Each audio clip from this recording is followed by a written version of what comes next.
আসসালামু আলাইকুম। বইপড়ি চ্যানেলের নিয়মিত আয়োজনে আপনাদেরকে স্বাগতম।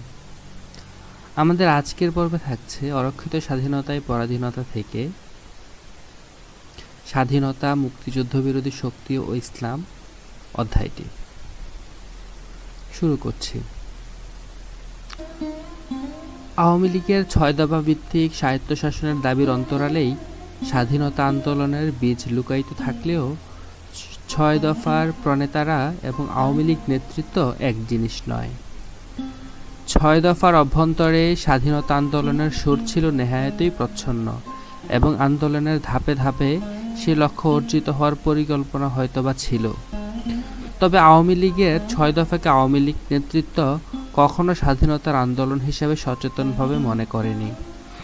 কিন্তু দেশের সংগ্রাম মুখর জনগণ ৬ দফার আন্দোলনকে এক দফার আন্দোলন হিসেবেই যে গণ্য করত, একথা সত্য।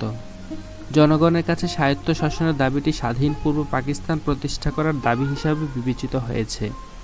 পাকিস্তানি শাসক শোষকের কাছেও ৬ দফা মূলত এক দফারই শামিল ছিল এবং সে কারণেই তারা ৬ দফাকে ৭০-এর নির্বাচনের পরেও মেনে নিতে চায়নি।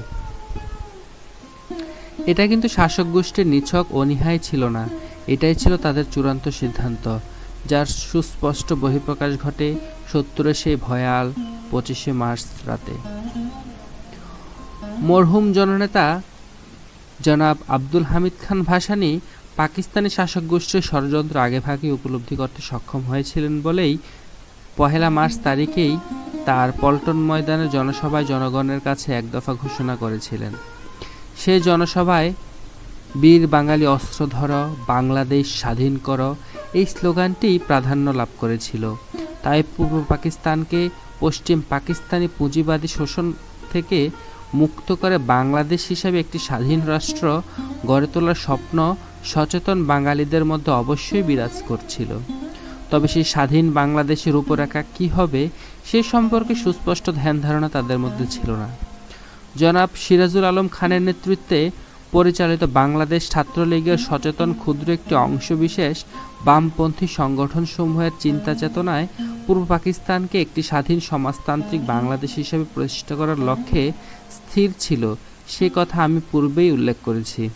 স্বাধীনতা অর্জনের পরে উক্ত চেতনাকেই মুক্তিযুদ্ধের চেতনা হিসাবে জাতির উপর আরোপিত করা হয়েছে। যদিও মুক্তিযুদ্ধে অংশগ্রহণকারী রাজনৈতিক সামাজিক শক্তিসমূহ এবং সংগ্রামী জনগণ উক্ত চেতনা সম্পর্কে মোটেও ওয়াকিবহাল ছিল না, তথাকথিত মুক্তিযুদ্ধের চেতনা লালন করার জন্য সক্রিয় উদ্যোগ কিংবা প্রতিক্রিয়া মুক্তিযুদ্ধের সময় ছিল না বলেই মুষ্টিমেয় লোকের চেতনাকে মুক্তিযুদ্ধের চেতনা হিসাবে পরিচিত এবং গ্রহণ করানোর সকল প্রয়াসই আজ নিষ্ফল রূপ ধারণ করেছে। সঠিক এবং আদর্শিক চেতনাহীন ৭১-এর যুদ্ধটি প্রকৃত মুক্তিযুদ্ধের রূপ না নিলেও এটি যে নিঃসন্দেহে জনগণের সক্রিয় অংশগ্রহণের মধ্য দিয়ে স্বাধীনতা যুদ্ধের রূপ ধারণ করেছিল এই বিষয়টি দিবালোকের মতোই উজ্জ্বল। সত্য জনগণের স্বাধীনতা ছিনিয়ে আনার আবেগ অনুভূতি, সত্য তাদের যুদ্ধে অংশগ্রহণের সক্রিয়তা, স্বতঃস্ফূর্ততা এবং আন্তরিকতা, এই সত্যগুলো কোনো অশুভ শক্তির ষড়যন্ত্রের ফলে মোটেই মিথ্যা কিংবা ভুলে রূপান্তরিত হতে পারে না। বিদেশি ষড়যন্ত্র সম্পর্কে জ্ঞান রাখা এবং সতর্কতা অবলম্বন করার অর্থ এই নয় যে জনগণের স্বতঃস্ফূর্ত আবেগ ও অনুভূতির প্রতি অশ্রদ্ধা প্রকাশ করা কিংবা তা অস্বীকার করা। এই হিসাবে যারাই গরমিল করেছে তারাই প্রকৃতপক্ষে স্বাধীনতা যুদ্ধের বিপক্ষে অবস্থান নিয়েছে।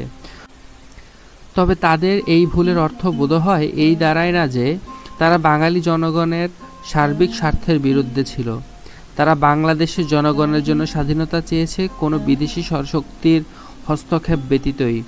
বিশেষ করে বাংলাদেশের ব্যাপারে প্রতিবেশী দেশ ভারতের হস্তক্ষেপ করাকে তারা স্বাধীনতা নয়, গোলামিরই নতুন এক রূপ হিসাবে বিবেচনা করত।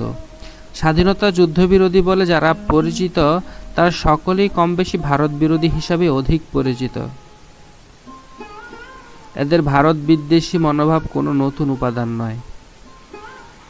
ভারত বিভক্তির অনেক পূর্ব থেকেই অল ইন্ডিয়া কংগ্রেস মুসলিম লীগের মধ্যকার তীব্র দ্বন্দ্বের কারণেই ওই বিদ্বেষ এর বীজ অঙ্কুরিত হতে থাকে।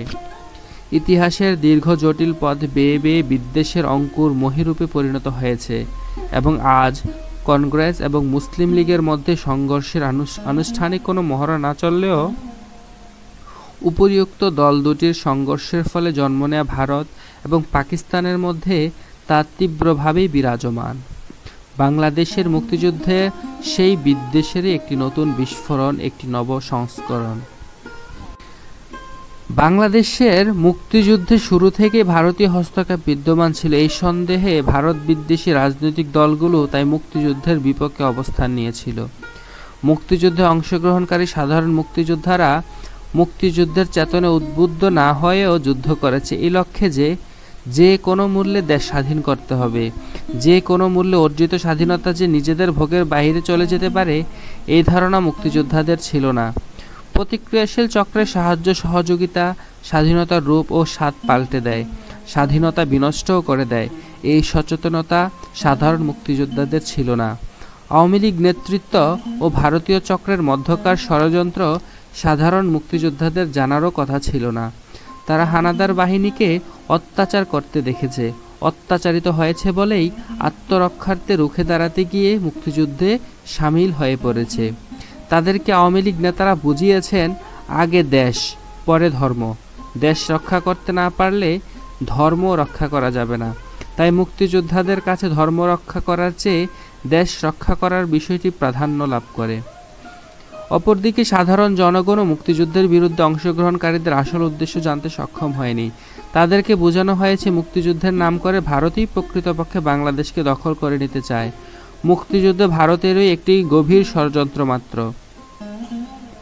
ভারত দেশ দখল করে নিলে বাংলাদেশের মাটি থেকে ইসলাম নিশ্চিহ্ন হয়ে যাবে।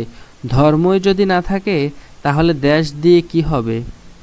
কাফির হয়ে কাফিরদের অধীনে বেঁচে থাকার চেয়ে ইমানের সাথে লড়াই করে মুসলমান হিসেবে শাহাদাত বরণ করা অধিক শ্রেয়।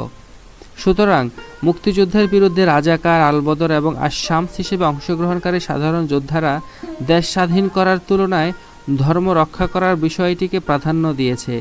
তারা এই কথা হয়তো বুঝত না যে নির্যাতনকারীদের পক্ষে যুদ্ধ করে ইসলাম ধর্ম রক্ষা করা যায় না।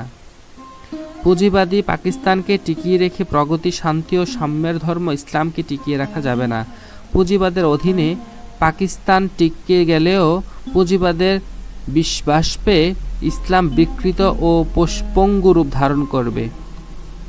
মুক্তিযুদ্ধকে কেন্দ্র করে মুক্তিযুদ্ধের পক্ষের এবং বিপক্ষের সাধারণ যোদ্ধারা উভয় পক্ষের কায়েমি স্বার্থবাদী গোষ্ঠীর কূট প্রপাগান্ডার শিকারে পরিণত হয়েছে এবং এরই মাঝে অসহায়ভাবে বলির শিকার হয়েছে শান্তিপ্রিয় ধর্মভীরু নিরপেক্ষ জনগোষ্ঠী। উভয় পক্ষেরই সাধারণ যোদ্ধারা সহজ সরল এবং নির্দোষ। মুক্তিযুদ্ধের পক্ষের এবং বিপক্ষের সাধারণ যোদ্ধাদেরকে উপযুক্ত আলোকেই মুক্তিযুদ্ধের সঠিক মূল্যায়ন করা এবং তার ভিত্তিতে নিজেদের মধ্যকার বিভ্রান্তি দূরীভূত করার আন্তরিক উদ্যোগ গ্রহণ করতে হবে। দেশ ও জাতির ঐক্য এবং ভারসাম্যপূর্ণ ভবিষ্যৎ রচনা করার স্বার্থেই এই ধরনের উদ্যোগ গ্রহণ করা আশু প্রয়োজন। তবে মুক্তিযুদ্ধকালীন অবস্থায় উভয় পক্ষের যোদ্ধারা যা কিছুই করেছে তা করেছে স্ব প্রক্রিয়ায় অন্তর্ভুক্ত হওয়ার কারণেই কেবল। বাঙালি হয়ে যারা বাঙালির ঘরে আগুন দিয়েছে, বাঙালি মা বোনদের উপর পাশবিক নির্যাতনে শরিক হয়েছে, অহেতুক হত্যাকাণ্ড চালিয়েছে, তারা যে পক্ষেরই হোক না কেন মানবিক দিক থেকে তারা অপরাধী। অপরাধীদের কোনো পক্ষ নেই। অপরাধীদের অবস্থান যেখানেই হোক না কেন তাদের একমাত্র পরিচয়ই হচ্ছে তারা অপরাধী। অপরাধের বিচার কাম্য, এটা নৈতিক, সামাজিক, মানবিক এবং প্রচলিত আইন প্রশাসনেরই দাবি। কোনো অপরাধের বিনা বিচারে ক্ষমা প্রদর্শন একটি ক্ষমাহীন অপরাধই বটে। Thanks for watching and listening our videos. Do like, comment and share this video. Please do subscribe our channel. Thank you again for being with us. Assalamu alaikum.